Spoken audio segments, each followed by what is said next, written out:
Hello everybody, this is Ayden, and today I'm unboxing the South West Archery Spyder. So, we recently got this bow off Amazon for $150. The box bend.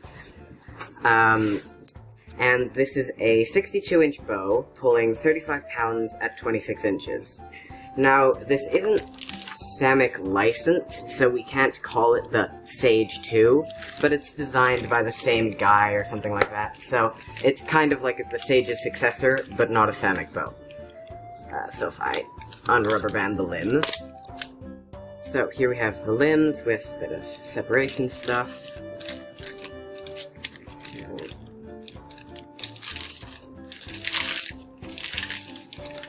And this is a takedown bow, meaning you can take it down and put it together.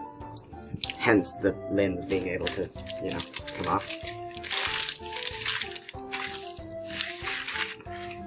And if we look here, we see the Spyder and South West Archery, and we see 62 inches, 35 pounds. And for those interested, there are random numbers on the limbs, so there's that. So next, the riser, the fun bit. So just popping off those, and apparently the way you can differentiate is between if it's a Samick bow or not, is one, the color of the wood. The Spyder is lighter than the Samick one. And this red stripe. The Sage does not have that. So,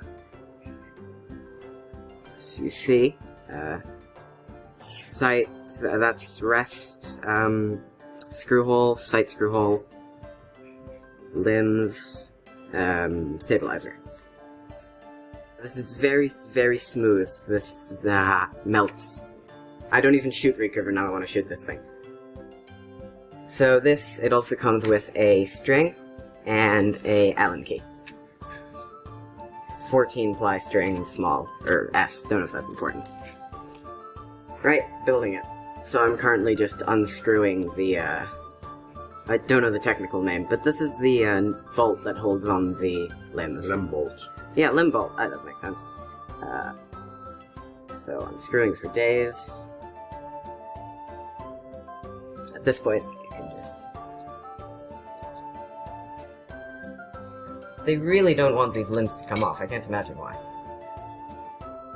Now, the important part is that you make sure the limb, you put the right limb in the right spot. The bottom limb will always have the writing on it. If you think about it, if this is the top limb, the writing will stay down. So...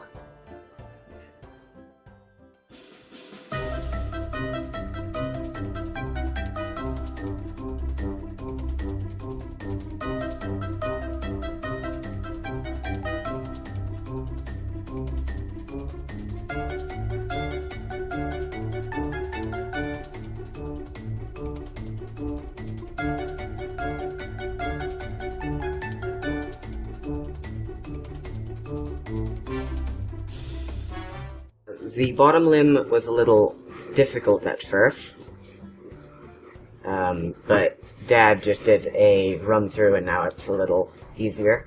You'll see that it's going sticky, sticky, sticky, sticky, sticky, and then easy, and then sticky again. That's just a paint thing or a bolt thing, it doesn't matter. If it wasn't going in, it wouldn't be this in. So just... How tight should it be? Tight. And that's as tight as it's gonna go. And this one I can screw in with my hands. This one's a lot looser. He says as it gets tighter.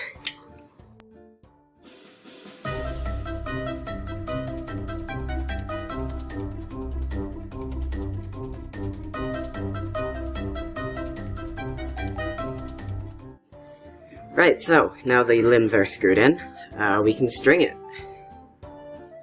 Right, so we've strung it, and as you can see it looks very, very pretty. Now we've just added a couple things, a D-loop for something in a minute, the arrow rest, because we didn't want to shoot it, and some string silencers because we thought it would be a bit loud. So if you want to make it even quieter, you can buy these rubber bits to put on the string, and that'll make it pretty much silent, because it's pretty quiet already. So some of you may be wondering how we've strung it. To string it, we had to just make a paracord stringer. We just made a bucket and got a bit of rubber. And the reason we had to make a stringer instead of just bending it around our shins is because on the website, the warranty says that if you bend it around your shins, you're voiding the warranty. And we didn't really want that because it was kind of expensive, so we decided to go the safe route and use a stringer. There are tutorials for this online, or you can just buy one. We chose the making it route because it's fun. It's also very important to know how heavy your bow is, both in draw weight and just how heavy the physical bow is. So to accomplish this, we got a scale, and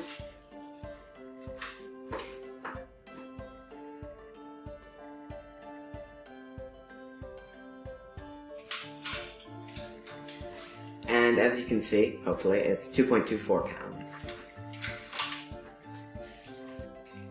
Right, now to test the draw weight.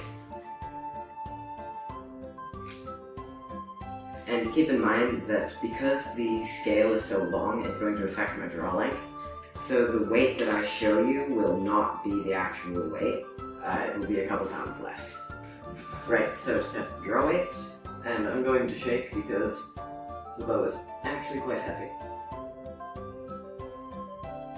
Right, you couldn't see that, but he could, and it's 27.3, so it's around 30 because I wasn't quite drawing at the full draw length. So as you can see, the brace height is about 8 1/4, also slapdash on 20 centimeters. This is important to some people because arm length and such.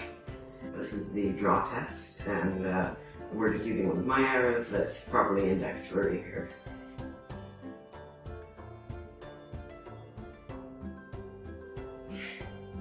It's a very heavy bow for what I'm used to, that's why I shake.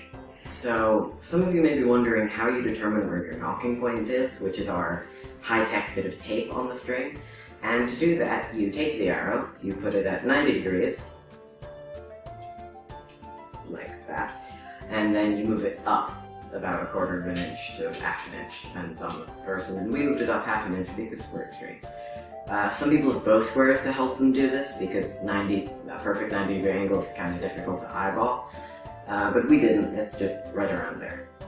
So I'm going to go and put some points on these arrows and shoot it into the target. We apologize for the ambient noise, but we want you guys to hear how quiet this thing is, because it's way quieter than what we expected, which is why we didn't put the rubber bits on. To the outside. Right, so this is a bow test at 5 yards.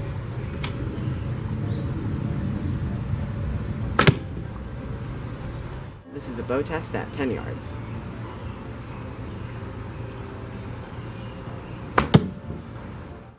So this is a bow test at 15 yards.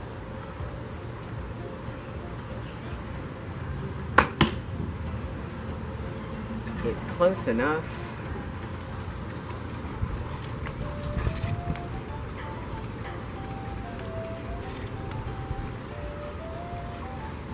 Right, so this is the 15 yards, this is the 10 yards, that's the 5 yards. We're not going to talk about that one. So as you can see, it's pretty accurate because I haven't shot a recurve bow in months, and we did just get this thing. So I'd say it's a pretty good bow. If you like this video, don't forget to like, favorite, and subscribe. Thanks for watching. Bye!